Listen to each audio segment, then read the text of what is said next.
Hello everybody. For those of you who may not have heard, the White House came out today with an official statement that there is no evidence of extraterrestrial beings.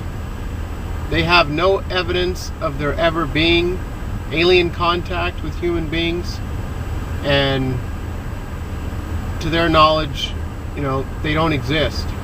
Now, they didn't rule out the fact that there's trillions of planets in the universe and there could be some in existence, but they have never had contact with any extraterrestrials.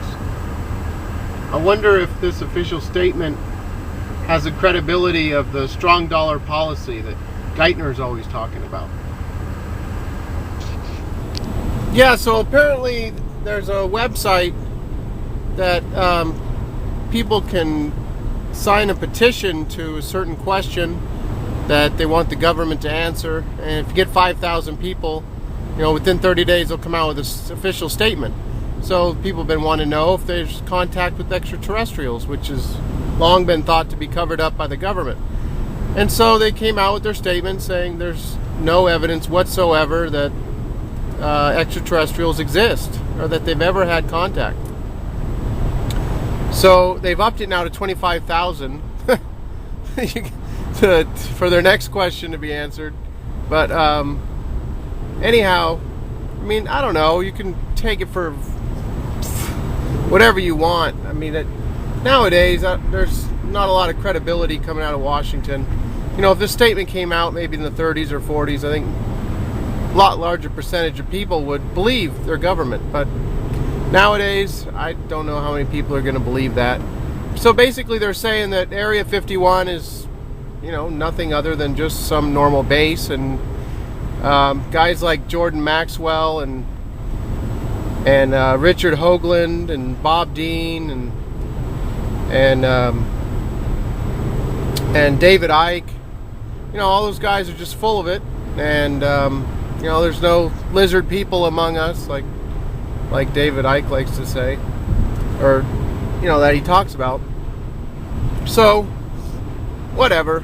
All the YouTube UFO sightings, the millions of them that are on there, it's all bogus. I guess now I know for sure that Stanley Fulham, who did a prediction about UFOs and aliens showing themselves to us in preparation of, contact in the future, when there was a sighting over New York, I did a video. If you never saw that, it's pretty impressive. Just type in New York UFOs something or other, and it should come up. There's a whole bunch of them. It was really incredible. And it just came out. He made the prediction, and then that happened. I forget the amount of time that had gone by, but not a lot of time. And then there was a thing in New York. Now, they were saying that there were balloons released by some class that was on a field trip or something. So according to the government's official statement, that's what they were. They were balloons. They just didn't seem to quite move like balloons would. But anyhow, I kind of wanted to tie this into Timothy Geithner's policy that he always talks about, a strong dollar policy. We have a strong dollar policy, and I'm sure glad we do. Thank God, because when I started this channel, a Federal Reserve note was worth about 2.5% of an actual dollar from back when the Federal Reserve was created. And now we're at 1.1%. We're right around 1%. Good old Federal Reserve note is worth 1% of a dollar. Isn't that great? For you and me, isn't that just wonderful? Where'd that other 99% go? That's what I'd like Mr. Bernanke and Alan Greenspan explain to me. Where did it go? Well, I know where it went, but I want them to explain how, in my favor, the counterfeiting that went on and the hidden tax called inflation that's stolen that 99% from you and I want them to explain why that's so favorable for us. That money has been stolen in purchasing power from you and I, and it's only going to get worse. I mean, I've been thinking a lot about, trying to convince people about what's going on.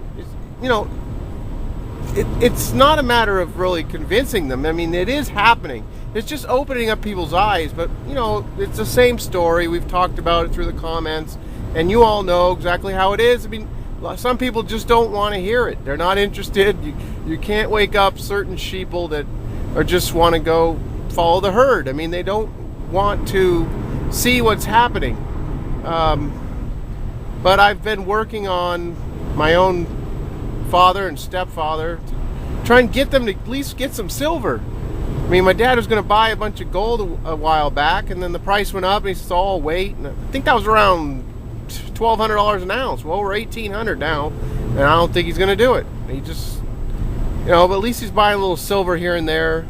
I mean, I feel sorry for the people whose families have built up a fortune over time and could possibly lose a lot of that. If, in a dollar collapse or total financial collapse where, if you don't have any real money, all you have is worthless paper. Or you have a bunch of electronic digits in some computer system in a bank that aren't worth worthless paper that they're not printed on, like Gerald Celente says. So that's it for today. Hopefully I'll get back with you soon. Bye.